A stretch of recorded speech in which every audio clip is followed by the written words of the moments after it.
Welcome to Three, a show about Federer, Nadal, and Djokovic, and part of the Tennis Channel podcast network. I'm Gill with Joel Drucker and Amy Lundy. The Paris Masters are underway. Rafa loses his second-round match to Tommy Paul. Djokovic beats Maxime Cressy, and will play Khachanov a little bit later on. Let's start with Nadal. My feeling is that of all his losses this year, this one might have been the least surprising, Amy, given we haven't really seen him play great since Wimbledon. He's coming off of, the U.S. Open break where he went home to kind of focus on being with his family, his wife having their first kid. And then it's not like you're coming back on clay. You go to the Paris Masters, indoor hard court. You have to play Tommy Paul in your first match. Would you agree with that this might be the least surprising Nadal loss of the year? Yeah, not surprising, and kind of like, well, dang, you actually played well for part of the match, given all those circumstances that you talked about. And I mean, I think he's got the right attitude, because after the match, he said for the tour finals, I'm just going to go out there and enjoy it. I'm not, he's downplaying expectations. Look at all the stuff that's happened to me, and I'm still coming back from injury. And if I can get there, that's good enough for me. So there's zero expectations. And, Tommy Paul is in match shape right now. He's an American player who I think is very high quality and has an amazing upside and is on the rise. And that was kind of a nightmare draw for him in terms of if he really did want to advance in this tournament. Plus, as we always say with Nadal, these conditions, indoor hard court, are not his preferred conditions.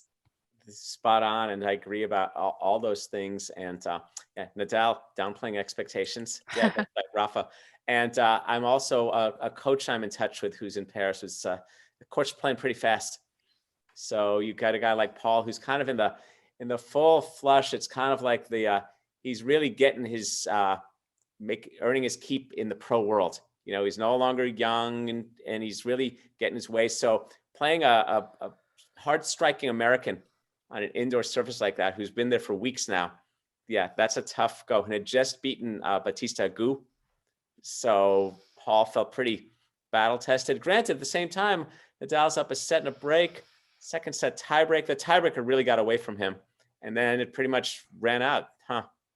Yeah, well, Tommy played great in the tiebreak, because all 4 points Nadal won was with his service winners, and 2 service winners, 2 aces, and Paul won at 7-4, which I think speaks a lot to just how well Tommy played, winning every single extended exchange. The Masters 1000 format, it's got to be the toughest format to come back to, because if you're Nadal, you get a bye, and then you're pretty much going to play a really, really good player. So I think that played into it. Let's talk tactically, though. Can we problem solve from Nadal's perspective?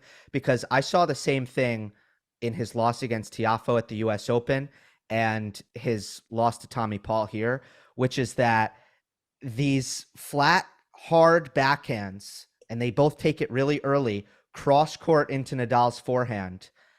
It was so effective for both of them, because Nadal, his defense, it doesn't have a lot of depth to it. It's angled to the backhand, which could be good, but they have just great backhands. It doesn't bother them. And the spin, like the U.S. Open, is a slick, low bouncing kind of court. This is a slick, low bouncing kind of court. The spin isn't going to make up for the lack of depth. So they're just on top of the point with their backhands. And then, they're just generating short balls off of that pattern.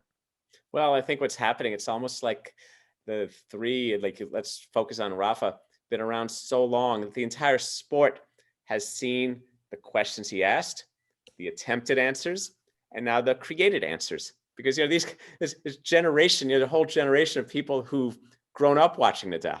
They're not just 3 or 4 years younger than him. They're 10 or 15 years younger than him, and they're starting. And they watched how Novak. Novak has spent the better part of the last 10 years problem solving Nadal with his two-hander, right? I mean, earlier in Nadal's career, we saw him posing the questions to Roger, and even Roger, to a degree, began to answer those later with some pretty bold one-handers. So you're right. It's like the cross court. You won't have that cross court forehand to kick me around anymore as much. Yeah, I almost need to go back and watch exactly how Nadal won the Australian Open this year, because it's kind of hard to remember. Was it one big giant scramble? Because that you would think would not be his ideal surface either, and yet he did it. I think at the time he was just getting a lot of depth on his forehand, and he was rested and refreshed and just hitting his forehand really well. And in this case, as you mentioned, not getting a ton of depth on the forehand. But in Australia, see, I think the key to that match is he revealed Medvedev's shortcomings in the transition area, which Well, it wasn't just that match though, it was the whole tournament, you know. Well, he was still, also then we're talking, I mean, Nadal, the aura of the 3 out of 5 set match. And he was moving a lot better to his left, I think, just getting there in more time, which is going to obviously be a key in terms of how well he's able to hit the shot. But Joel, to your point, that pattern, to me, it's not point finishing. It's short ball generating. And then it's what do you do with the short ball? And Tommy's volleys were incredible in this match. He won 80% of his points. When he came to net, if you looked at the total points versus net points won, he won 25% of his points at the net. So that short ball generation was leading to finishes at the net. Precisely, if I may, what Medvedev was not so adept at doing in that Australian Open final. Yeah. But Rafa therefore could get away with shorter forehands. And 100%. When we know which neighborhoods of the court are safer, it's a lot more comfortable. And so like these guys, like as Novak has proven, particularly on these hard surfaces, not so easy for Nadal to find his way into the rally to gain traction. Positives for Nadal. I think there were some. I think he served well enough for me to say, okay, I think the ab's behind him. Like I'm not 100% there, but I'm almost there. A couple more performances like that, and I could get there. So that's obviously something we were looking at coming into the match. The second thing that was interesting is he did something he doesn't like to do throughout his career, which is stand up on the baseline for the second serve return and really attack it. Like try to be offensive off the second serve return. He did that really well, and it was why he won the first set. Paul was 3 for 11 on second serve points in the first set. Those are my two positives for Rafa coming out of the match. Do you have any thoughts on those, Amy? Yeah, those are good ones. I think added perspective too, because he could have won the match. He's Rafa Nadal, of course he could have won the match. And just coming out of the match, he's not too broken up about it. So there's nothing like having a child that will add perspective and be like, oh, okay, so I didn't win the Paris Masters this year and I'm heading into the tour finals.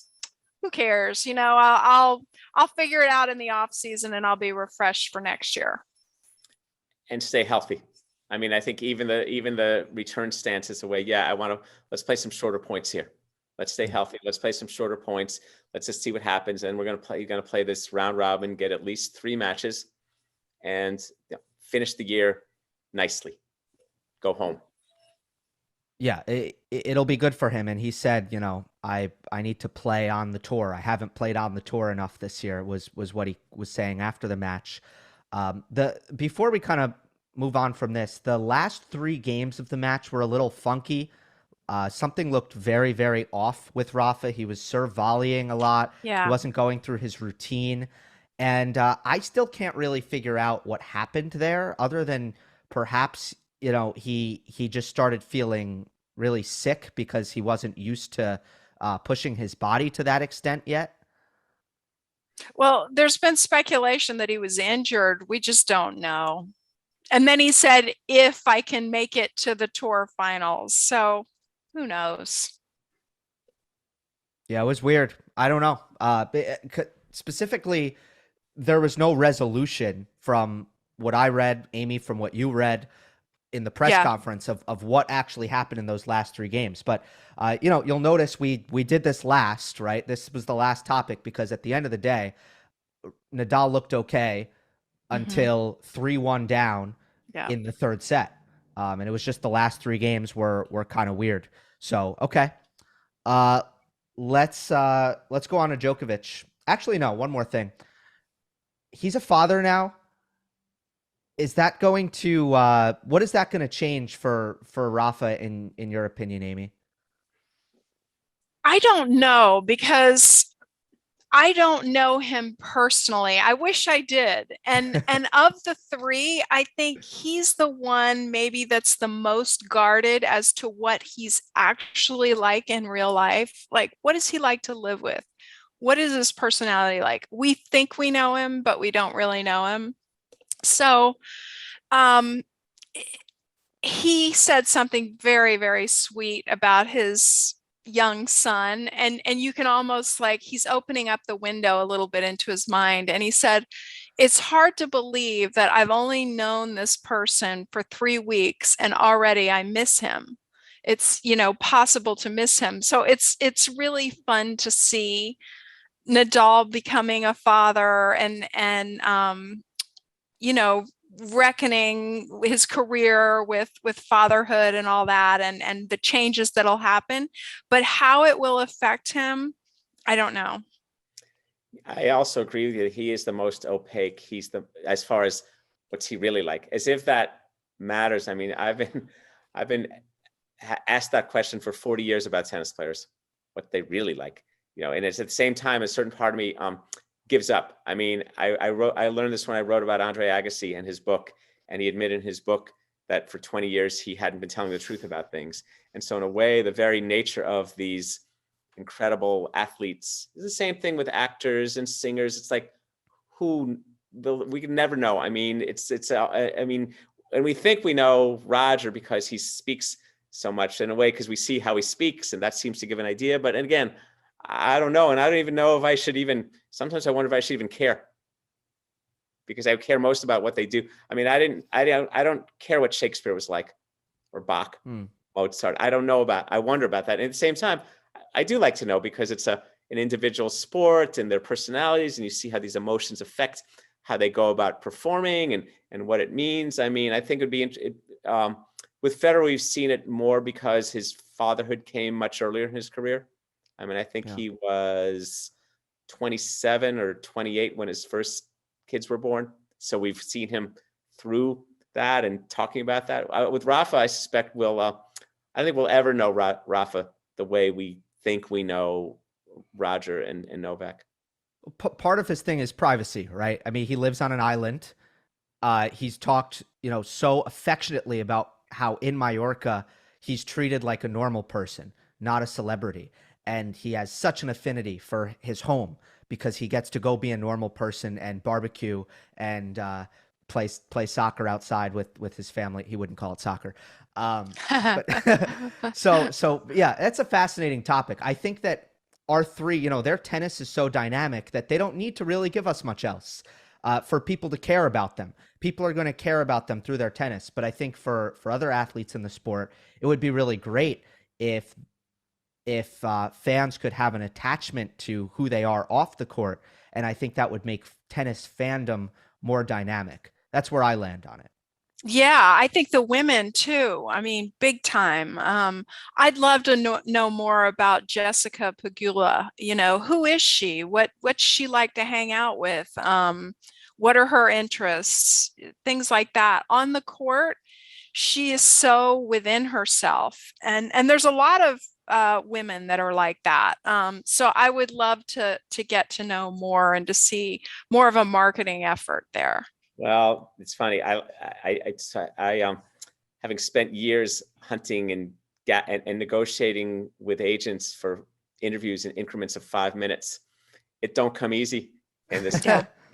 and it's real. And I talk with some of my colleagues in other sports from other years, also from other years when they would sometimes almost be embedded with the subject for a few days or time. It's just, then you get the quantity of time that allows you to get the quality, and then you become more of a fly on the wall than having to be in some concocted interview in a conference room, right? And so that how does that reveal? And then it's just really, it's really tough in tennis also because the individual performing thing, the uncertainty of the match schedule, the players sometimes becoming bigger than the game. It's really, I'm not saying why it can't happen. I'm just seeing why it's been really difficult with active players. Once they retire, it can be very different, maybe. Yeah. Djokovic against Maxime Cressy, the serve and volleyer. We've all fantasized about Sampras Djokovic at Wimbledon, right? What would that be like? Look, we're never going to get that, but we do get Djokovic Cressy for the first time. Joel, what did you make of it? I thought that was pretty interesting for a while. I thought that was fun. I mean, of course, and Cressy, I guess he's the preeminent serve volley in the game because I don't know who the second one is. I mean, he's just kind of the guy running this tactic, and it was interesting to see. It was fun to watch a lot of the points and see how he was pressing and asking questions to Novak at the same. And Gill, when we were chatting to that match, you wanted to talk about service return, so we can get into that in a little bit. But I was impressed yet again by Novak.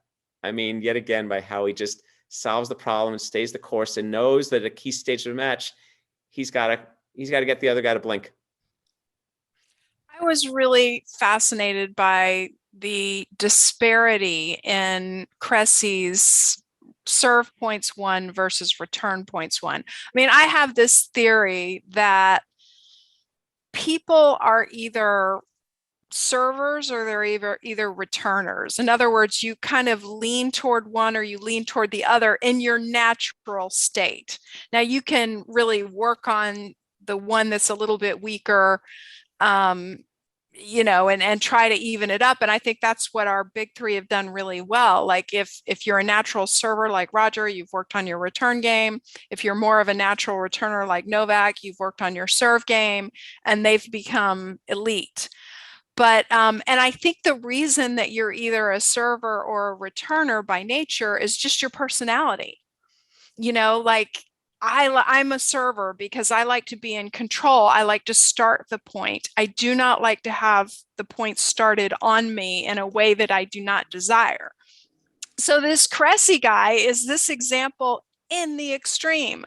He's really got to work on his return game because he may be onto something. He played a good match, a close match with one of the greatest players of all time. So if he can just make some strides in that return game, he may be onto something. Well, in the return game for someone like that who serves as big, and I like the way you pose those, Emmy. The instructor I've worked with for years, Steve Stefanki, he has this. There are two games in tennis: the serve game and the return game. And you start to see the game that way, it has a lot of implications for skill building, and a lot of revealing about what baseline rally games are limited in doing. But so Cressy, when you can hold that often, it's kind of like the Isner model. Your return game though should be based on winning 3 points in one sequence. In other words, you got to take cuts. Like Agassi said to, did he say this to Karlovic? He said, anytime you have a rally longer than 3 points, 3 balls, you should stop the point anyway.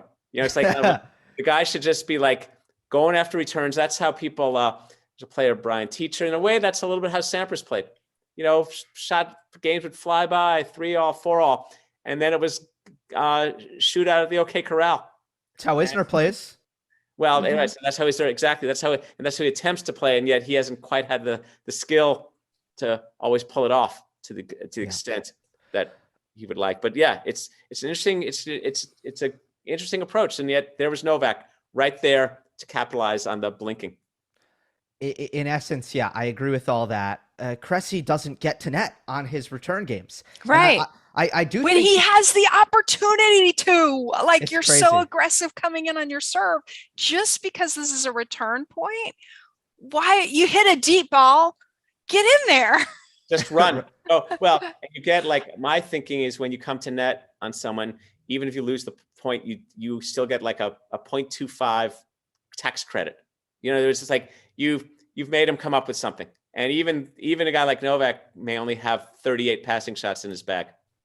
I mean, so you just gotta, you force him to hit something good. That's why, like Mats Wilander told me once how he hated playing Edberg, not because Edberg had a big serve at all. It's like he knew this 80-mile-an-hour kick serve, then he hit a volley into a corner. He's got to run and hit a passing shot. But again, serve and volley, it's neat to see Cressy, but it's so little learned at young ages. So it's hard to imagine pro players, once they reach this stage, suddenly like incorporating it into their game. I think it's the development comes. So it was refreshing. That was a fun match. Yeah, it was. At the same time, and this is going to sound harsh, but I got to keep it real. Cressy was impressive on his service games. That was, very much, he should feel proud of only getting his serve broken once, and the serve volley actually worked pretty effectively against the greatest returner in the game. On Djokovic's service games, to your guys' points, it looked like Novak against an ITF level player. It did. It sounds very harsh. To me, that's what it looked like. Completely. And here are the stats. Novak won 48 of 54 service points. That's 89% service points won. 2 double faults for Djokovic. So when Novak made the serve, he won the point. Cressy was just, a baseliner that could not hold a candle to Djokovic from the baseline. And that's why, although the score line was close, it almost didn't feel close because of that. Right, because you were wondering how Cressy was ever going to kind of get his break or whatever. It was a classic, 7-6, 6-4. And so Cressy won 4 points in rallies on Novak's serve. Yes. He won 6. And Novak did not have a ton of aces, so Cressy was making returns. So what was happening there? I'll tell you. Well, look, when you're, I learned this from watching Connors beat people like that and Agassi. You don't want to try for aces. You want to get the rally going on reasonable terms, and you want to learn. You hit like Connors had this, Agassi, Novak, a reliable serve that you can place to a spot fairly deep. You get in a high percentage of first serves and get the rally. But we're not talking about Novak's strategy. We're talking about Cressy and his return game. If he was making returns, so the rallies were getting started. We know that. Why was he not able to, at such a drastic difference between his service games, if the rally was getting started, why was he not able to employ the same net skills and volleys and win the point? Because he was playing like a counterpuncher. That's right. He doesn't move well enough to play like that, and he doesn't, hit his forehand on the run well enough to play like that. So he can approach the net very well when he's serving. He's in control of the placement of the ball. He's really good at coming in off his serve, but he's not as good at just coming in off a generic approach shot or placing the ball in a certain area to get his opponent in trouble, noticing that and coming in. Because when you play a guy like Novak, your best chance for a short ball might well be the one that bounces inside the service line, known as the serve. And so you got to learn a little bit of the grip and rip, chip and charge, because otherwise he was probably thinking, yeah, I'm going to start the rally and then I'll have a chance to get my short. No, it's Novak. You're being smothered. I mean, Chris Evert did the same thing against a lot of people. There's depth, there's angle, there's pace. You're not he probably does well against, he can probably have his share of approach shots against some other guys to a degree, but a guy like Novak is so good at depth, and depth most of all. Depth is the kryptonite to the net rusher. I agree. Return and charge. Where was the return and charge? Oh, you got to take some slap. You got to practice. I mean, that's a practice. Gil, since we've played, I know I'm just a civilian, but I like that play. But I think that requires practicing shorter back swings. It's also movement. It's a movement to the ball and timing. And again, but in a way, you got to do that, and you got to let Novak think, I'm not playing any tennis here. This guy's slapping, this guy's hacking, this guy's cracking. What's going on? I'm not hitting. And instead, what Cressy did, he let Novak get grooved into rallies. And then that aided Novak's subsequent ability to return once it got to crunch time in those sets. What Cressy's got to do is take the racket out of Novak's hands the whole match, start to finish. You're not hitting anything. I'm slapping returns. I'm chipping. I'm cracking. I'm dropping anything. Like Karlovic would do that well, in a way. Yes. Yep. Next for Novak, full disclosure, when this comes out, his match against Khachanov, or at least when most people are watching this, is going to be probably over, and we won't know the result. We don't know the result at the moment. But Djokovic Khachanov 2018 was kind of Karen's real breakthrough, and I was really high on him after that match. I thought that he was gonna contend for more big titles in the future. That didn't actually end up happening. It was kind of, Khachanov didn't make another final on tour until January of this year in Adelaide or Melbourne, one of the Australian Open lead ups. Although he did make the Olympic final. So yeah, that it's funny, that match, it was kind of a one-off when you look back on it, right, Amy? Yeah, and I'll be interested to see Novak with all his analytics and scouting and all that.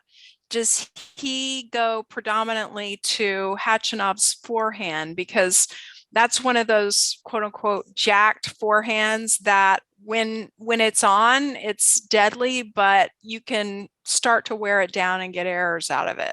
So tactically, I'm loving this match just out of curiosity to see what Novak does.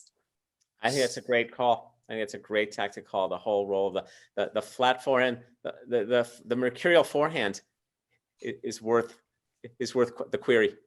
Yes, for sure. Djokovic has won 6 straight against Khachanov since that 2018 final. I think you're right, Amy. It's kind of a reversal of Novak's regular tactics, because usually against a righty, Djokovic is like, your backhand can't hang with mine, so let's trade a couple of these and then I'll find my opening. But against Khachanov, it's definitely the other way. It's, let's see if your forehand can hang with mine. The beauty, and that's the beauty of Novak, right? Like, depending on the opponent, he's well equipped to play either pattern. To bias himself towards either pattern depending on the opponent, and that's what happens when you have that all-around game. I have a question for you guys on Novak.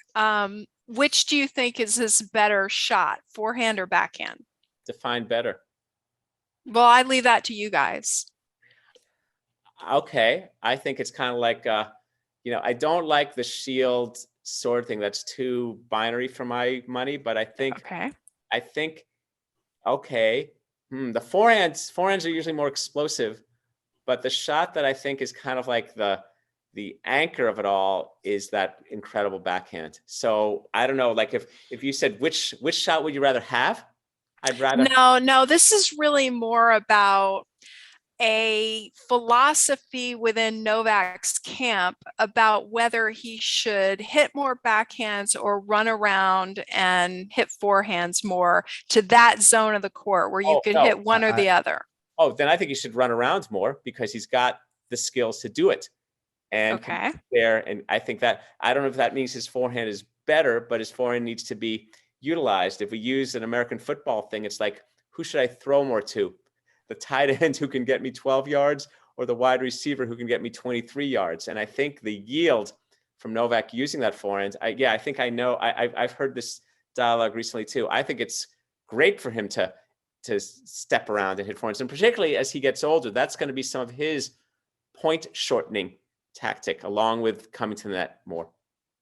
The forehand's better. The forehand's better. It's the better shot. Relative to the field, the backhand stands out more. Because especially in the men's game, everybody's backhand is pretty much worse. There's a couple players, literally, I think you could fit them in the top 50 or top 100 on one hand, whose backhands are legitimately better than their forehands.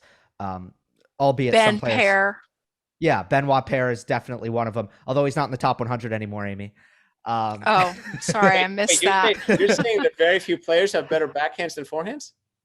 Yeah, just isolating the shot, very few. Just really?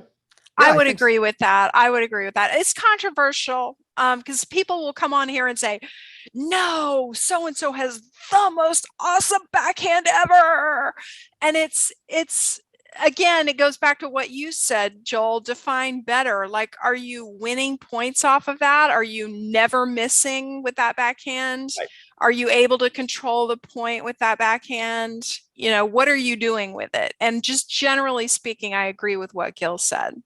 The history of tennis is usually, if you have a choice, take the forehand, because the forehand can generate more of everything besides the flexibility of being able to run around the backhand and generate certain whip and acceleration. And usually it's the forehands that have taken the game forward. The backhands, though, backhand needs to come along. So it's an interesting. Let me go back to my lab and construct the kind of analogy that gets what this really is, because it has to be seen in what the game really is meant to do for the player, particularly in this baseline-based era. That's a great question. Great topic to end on. Let's see how Djokovic does against Khachanov. And as the Paris Masters rolls on, we will record next when we kind of know the result of Novak's week in Paris. Next Gen finals are next week, followed by the ATP Tour finals in Turin. And looking to finish the year strong here on 3. That'll do it for this episode. Remember, we're available on all podcast platforms. We appreciate it if you leave a rating on Apple and Spotify.